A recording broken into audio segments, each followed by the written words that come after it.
lanjut nanti. Nggak apa-apa, bukan berarti antum nggak boleh kaya, nggak apa-apa kaya, nggak apa-apa.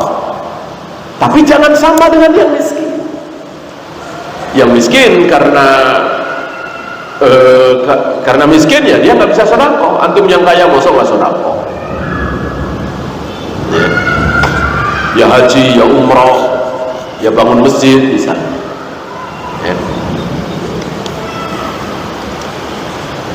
Ya, kita lanjut hadis 50.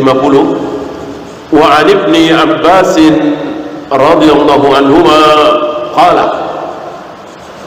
Dari Ibnu Abbas dia mengatakan qadima Uyainah ibn Hisam fanazala ala ibni akhi Al-Hur ibn Qais. Ada seseorang bernama Uyainah bin Hisan. Dia datang ke rumah anak saudaranya, berarti anak saudaranya, berarti bahasa kita ponakan ya. Uyainah bin Hisan ini bertamu ke rumah keponakannya bernama Al-Hur bin Qais. Al-Hur bin Qais. Siapa Al-Hur bin Qais? Mirip-mirip Ibnu Abbas. Mirip-mirip Ibnu Abbas. Siapa? Kana minan nafari alladhina yudnihim Umar. Orang-orang yang sering diundang oleh Umar, sering diajak musyawarah, sering ditanya-tanya. Kenapa? Karena berilmu dan muda ya. Al-Hur bin Qais sama dengan Ibnu Abbas. Ibnu Abbas sangat muda belia, kan umurnya 10 tahun ketika Nabi wafat. Ketika Abu Bakar wafat ya kira-kira 12 tahun. Di zaman Umar ini Ibnu Abbas kira-kira 15 tahun 16 tahun ya, sampai kira-kira 22 tahun. Kan Umar memimpin kaum muslimin selama 10 tahun. Abu Bakar cuma 2 tahun. Nah, Umar memiliki orang-orang tertentu yang sering diundang, dan mereka adalah Al-Qurra. Kana Al-Qurra ashaba majlisi Umar wa musyawaratihi kuhulan kanu aw subbanan. Ada yang tua, ada yang muda. Yang penting dia qurra, ahlul Quran, ahli ilmu. Maka didekatkan oleh Umar. Kalau istilah kita sering dipanggil ke istana, istilah hari ini ya. Cuma kan Umar boro-boro istana. Luar biasa, Umar sangat sederhana.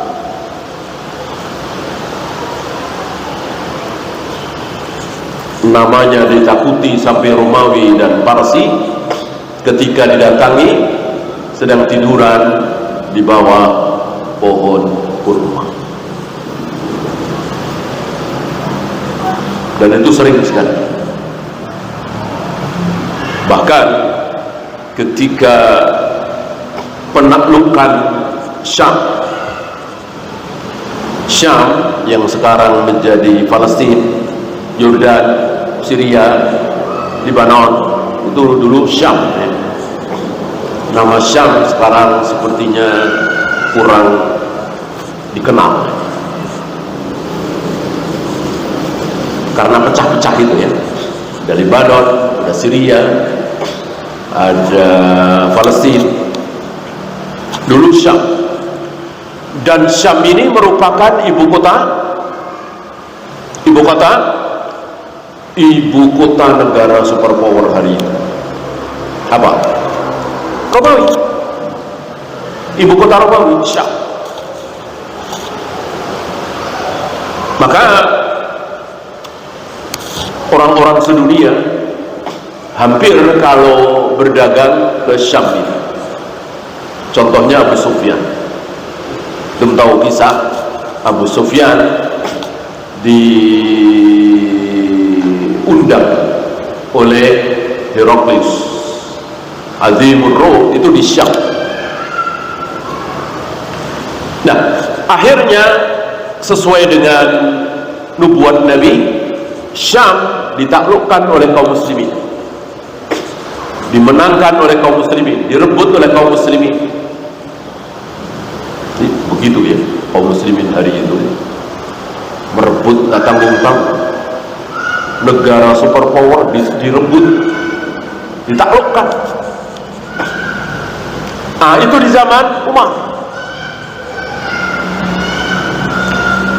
Sampailah waktunya penyerahan kunci gerbang. Pembesar-pembesar Romawi ingin langsung Umar sebagai khalifah yang menerima kunci gerbang itu. Datanglah Umar ke situ, tapi telat. Pasukan dulu menguasai Romawi, Umar telat. Kalau tidak salah cuma berdua dengan pembantu.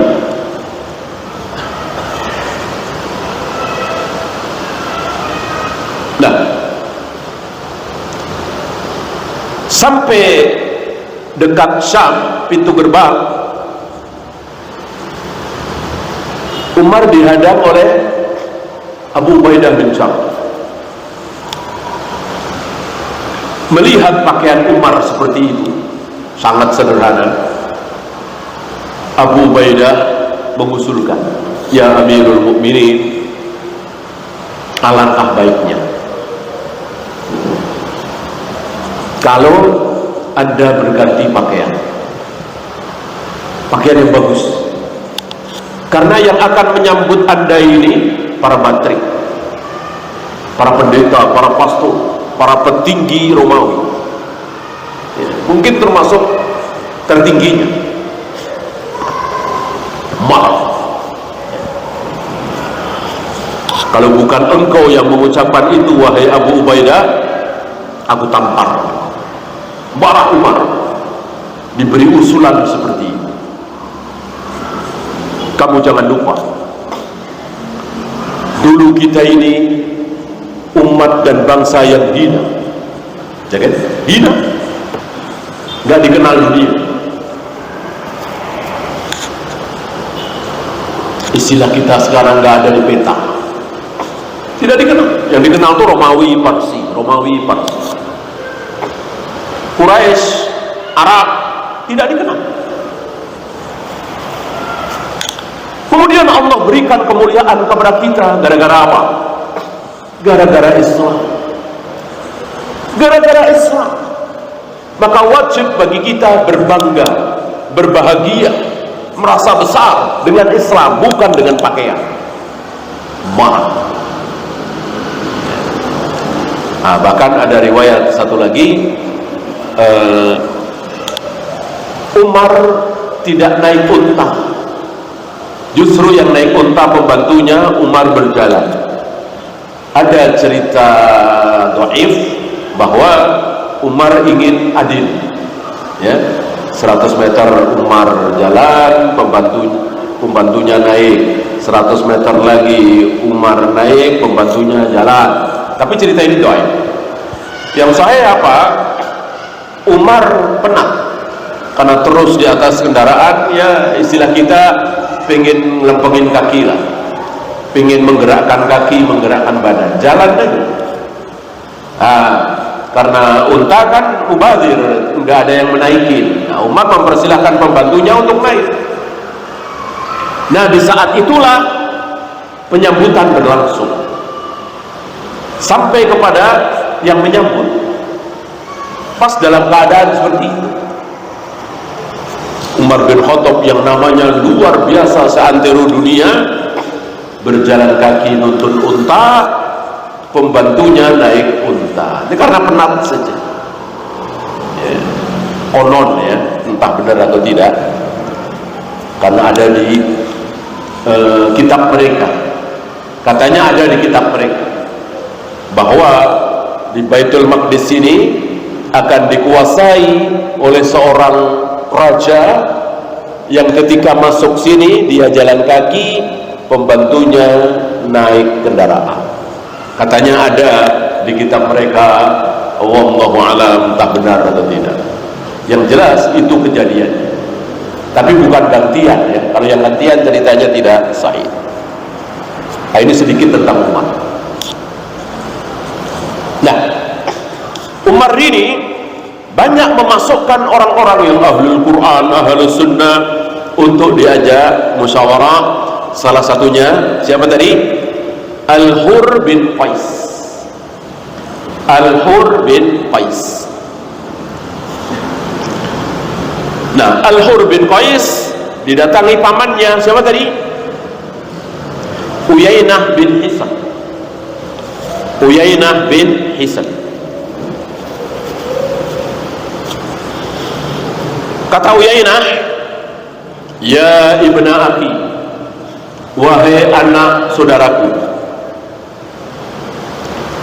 laka wajhun inda hadzal amir, engkau mempunyai kedudukan dekat di sisi Amirul Mukminin Umar bin Khattab.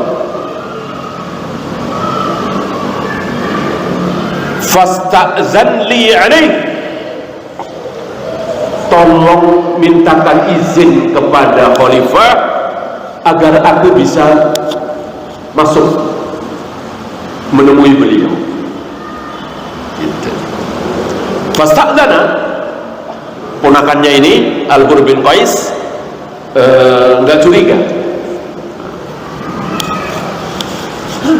baik-baik saja, enggak curiga apa-apa. Fasta'zana, maka Al-Hur bin Qais minta izin kepada Umar supaya pamannya yaitu Uyainah bin Hisan diperbolehkan masuk menemui Umar. Fa'adina lahu Umar, akhirnya Umar mengizinkan. Walamma dakhala qala, begitu masuk ketemu Umar langsung teriak emosi, ya, ya Ibn al-Khattab, ada kata-kata di, ucapan yang kasar, teriakan yang tidak sopan. Ya Ibn al-Khattab, bukan ya Amirul Mukminin, ya Ibn al-Khattab, wahai anaknya si Khattab, gitu. Orang Arab kalau merendahkan suka dengan nama ayahnya, ya. Ini merendahkan. Ya Ibn al-Khattab, wahai anaknya si Khattab, fa wallahi, demi Allah, ma tu'tinal jizla wa la tahkumu fina bil 'adl. Demi Allah, engkau tidak pernah memberikan yang banyak kepada kami dan engkau tidak menghukumi kami dengan adil. Berani-beraninya mengucapkan kalimat kasar ini di hadapan umat. Ini jiwa-jiwa Khawarij, tapi belum muncul ya. Tapi jiwa Khawarij seperti ini, kasar, nggak menghargai seorang pemimpin. Nabi saja menghargai.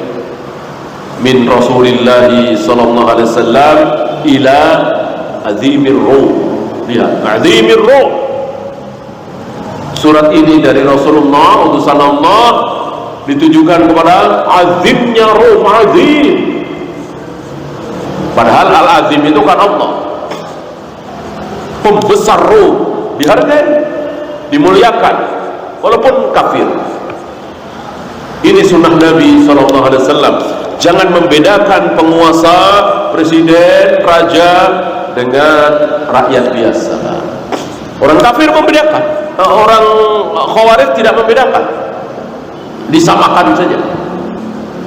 Justru orang-orang Khawarij itu seperti lebih suka mengkritik penguasa daripada orang-orang awam.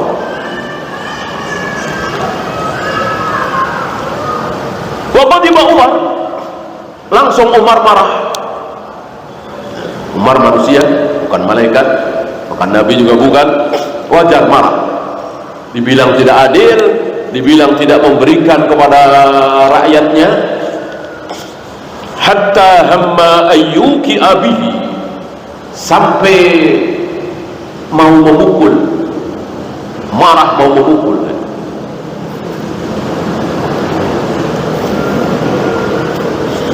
Faqala lahu al-Hur, tiba-tiba Al-Hur bin Qais menasihati Umar, ya Amirul Mukminin.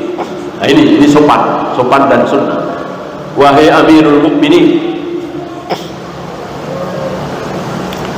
Inna Allah Ta'ala qala li nabiyhi sallallahu alaihi wasallam, sesungguhnya Allah berkata kepada nabinya sallallahu alaihi wasallam, apa?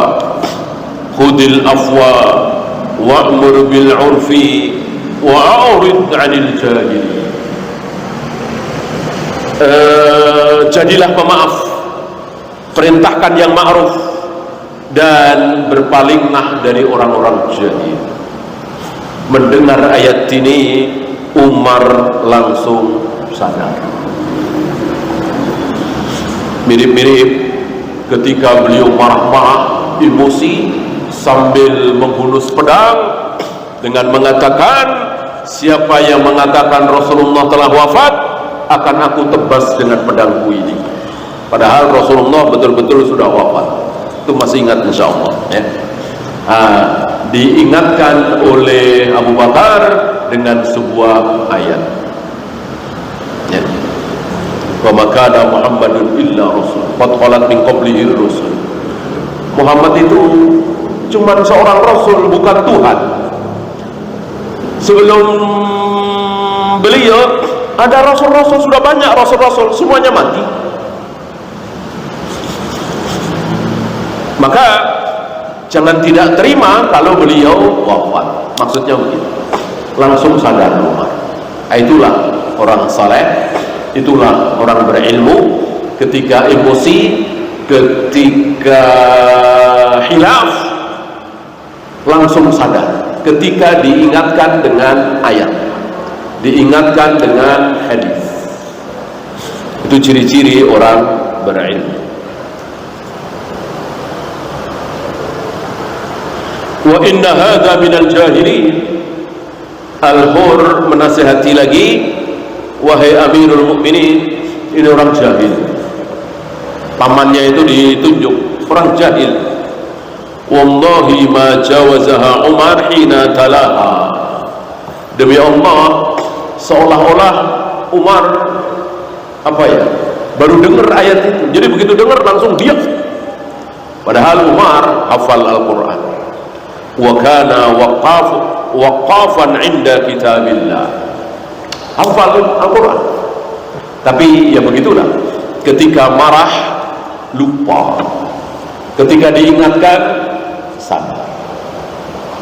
Ya.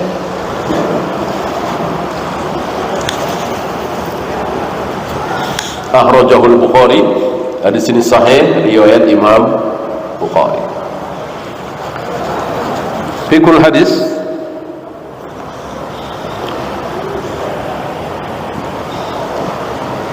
manzilatu ahli Quran wa hamalatuhu wa hum al-ulama al-amilun bi ahkamihi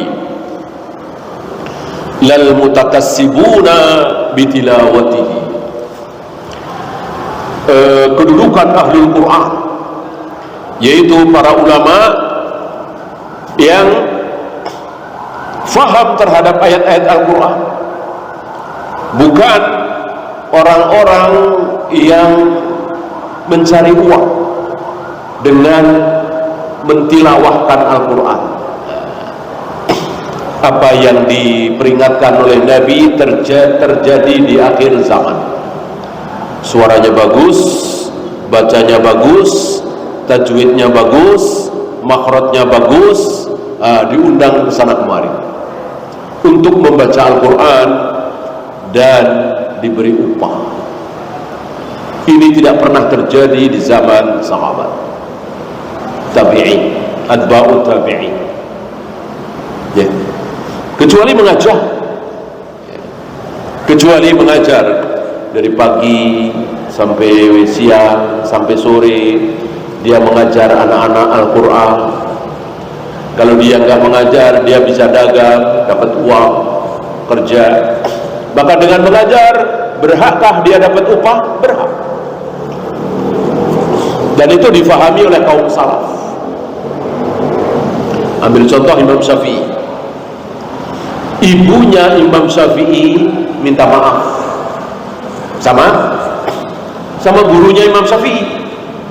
Mungkin usia TK gitu ya, atau 5 tahun, 6 tahun. Kenapa ibunya Imam Syafi'i minta maaf kepada gurunya yang ngajarin Syafi'i baca Al-Quran, belajar agama? Karena tidak bisa memberikan sesuatu. Tidak bisa memberikan sesuatu. Kata gurunya, nggak apa-apa, asal mau bantu-bantu saya, ngajarin teman-temannya. Jadi usia 5 tahun, 6 tahun sudah ngajarin teman-temannya.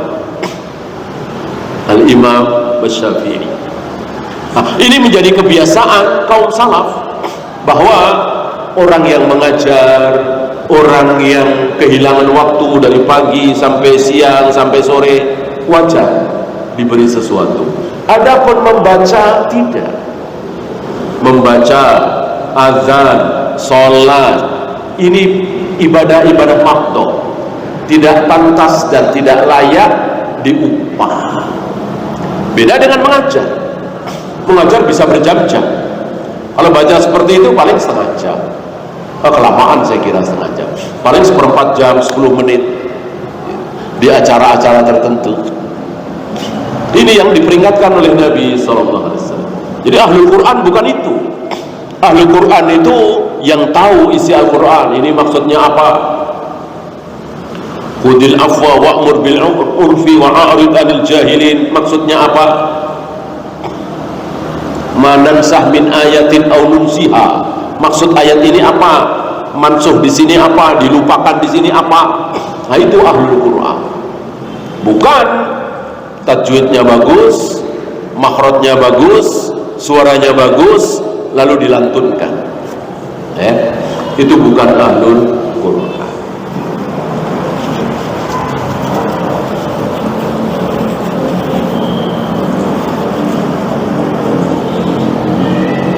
Yang kedua, tawjihun lil hakimi ay yattakhidha bitanatan min ahli al-ilmi yujalisuhum wa yastashiruhum. Petunjuk bagi para hakim, para penguasa, amir, sultan, khalifah, untuk menjadikan teman-teman dekat adalah ahli ilmu. Ilmu apa? Agama tentu. Agar bisa menasihati, agar bisa mengingatkan. Kalau teman-teman dekatnya itu orang jahil, dia semakin jahil. Bagaimana ilmu dunia? Iya, kalau membahas tentang dunia. Seorang khalifah, seorang presiden, raja ingin menetapkan ini harus dibangun apa tidak. Ini kan urusan dunia. Tentu nanya kepada yang ahli. Ini pentingnya ilmu. Maka terkenal ucapan Imam Syafi'i, man arada dunya fa'alaihi bil ilmi wa man arada al-akhirata fa'alaihi bil ilmi wa man aradahuma fa'alaihi bil ilmi. Barang siapa yang ingin dunia harus punya ilmu. Barang siapa yang ingin akhirat harus punya ilmu. Barang siapa yang ingin dunia dan akhirat harus punya ilmu. Ilmu ini luar biasa.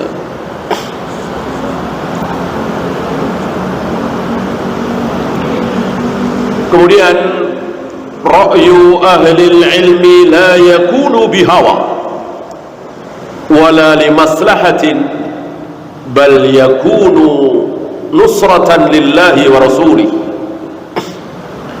Ra'yu orang yang berilmu itu bukan karena hawa nafsu dan bukan karena kepentingan, ya, tapi karena untuk menolong agama Allah, menolong Allah dan Rasulnya, membela Allah dan Rasulnya.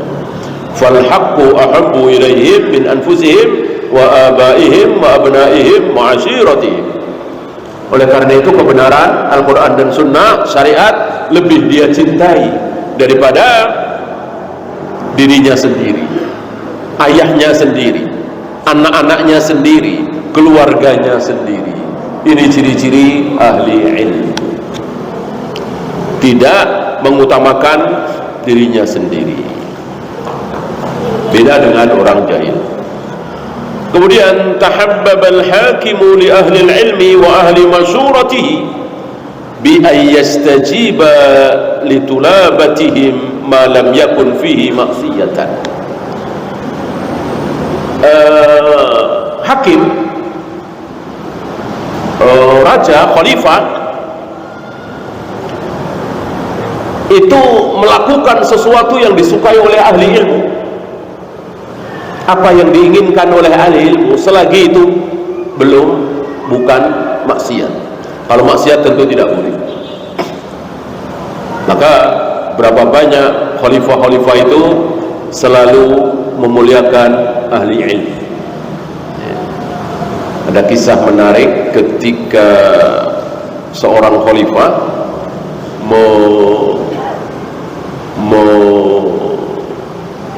menyerahkan anaknya, putranya ke seorang alim.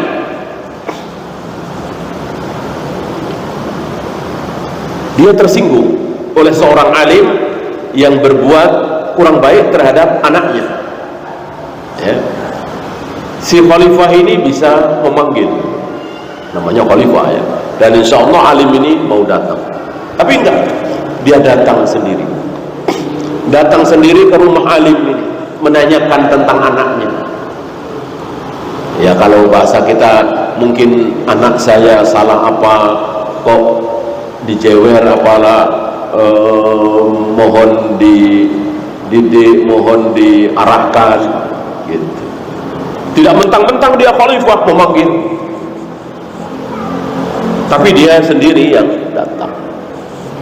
Jadi tunduk kepada ahli ilmu itu, tunduk, mengecilkan diri, tidak mentang-mentang pejabat, tidak mentang-mentang kaya, ya. Tentu tidak bulu, karena ada yang bulu, mentang-mentang merasa ahli ilmu, dia marah kalau tangannya tidak dicium bolak-balik misalnya, ya kan? Bahkan ada yang nyium kaki. Nah, ini bulu. Nggak ada riwayat para sahabat ketemu Rasulullah mencium tangan Nabi bolak-balik, nggak ada riwayat. Cara yang tidak benar, ya. Memuliakan, menghormati bisa dengan ra'yu kita. Kita datang, bukan kita nyuruh dia datang ke rumah kita mentang-mentang kita kaya. Ini kan akal bisa cerna, gitu ya.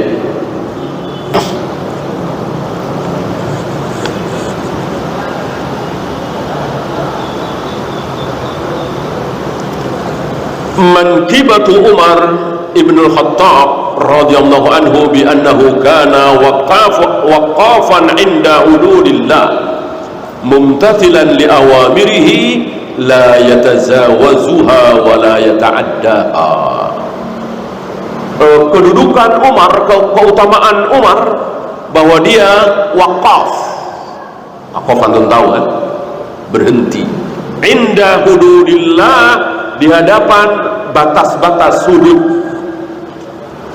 Jadi ketika Allah bilang berhenti, jangan, tidak diteruskan.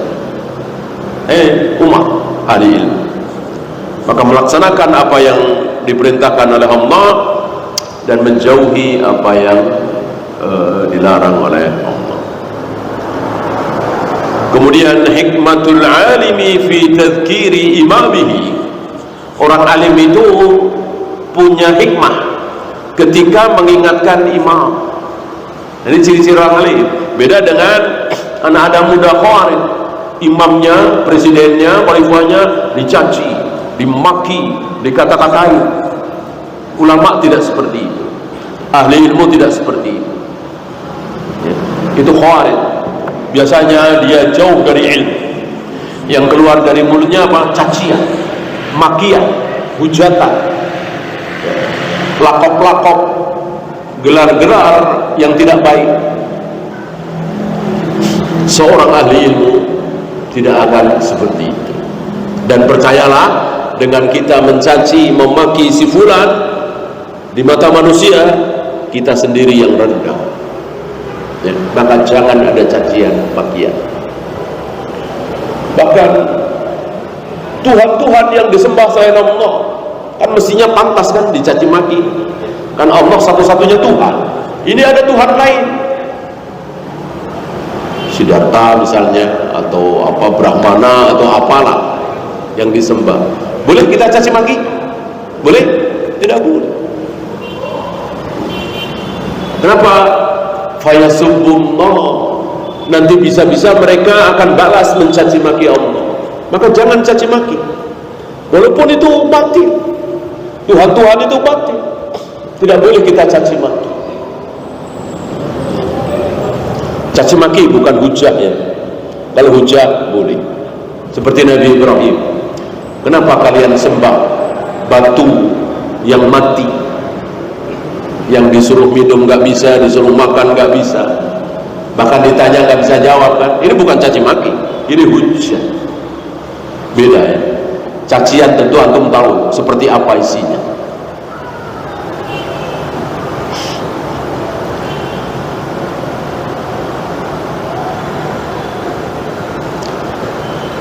Istihbabu sabril imam ala ra'iyyati wal hirsu ala masalihiha. Disunahkan imam untuk bersabar terhadap rakyat, dan punya keinginan besar untuk kebaikan rakyat. Itu sifat pemimpin yang adil. Biar apa? Biar panennya bagus, biar para petani cepat bawa dagangannya ke kota lain,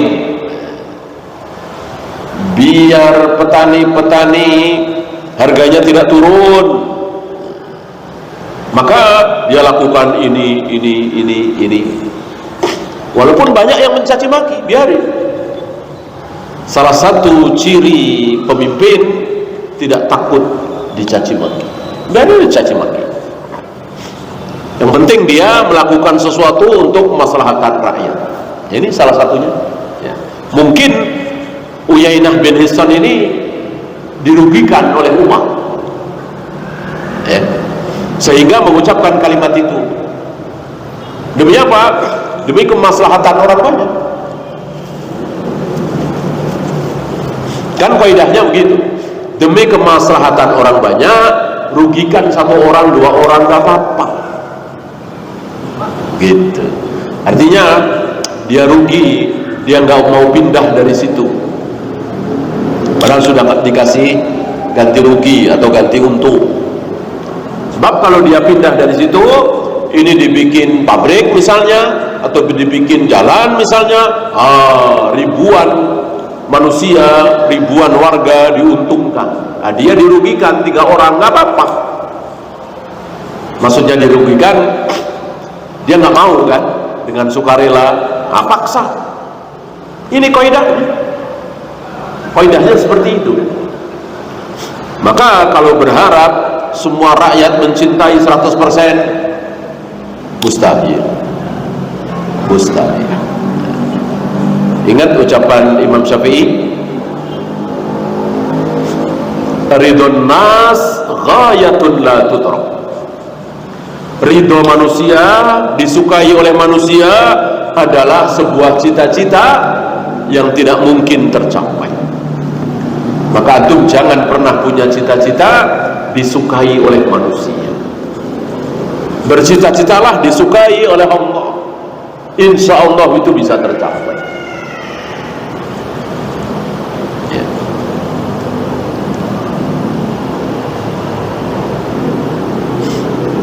Satu lagi, laisa fil hadithi hujjatun liman za'ama annahu yajuju lil hakim al-ihtijaba an ra'iyatihi.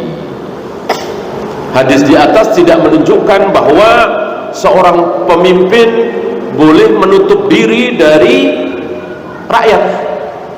Bukan, ya. Tidak berfawaid seperti itu. Kan Uyainah bin Hisan mau ketemu Umar saja lewat Al-Hur bin Qais.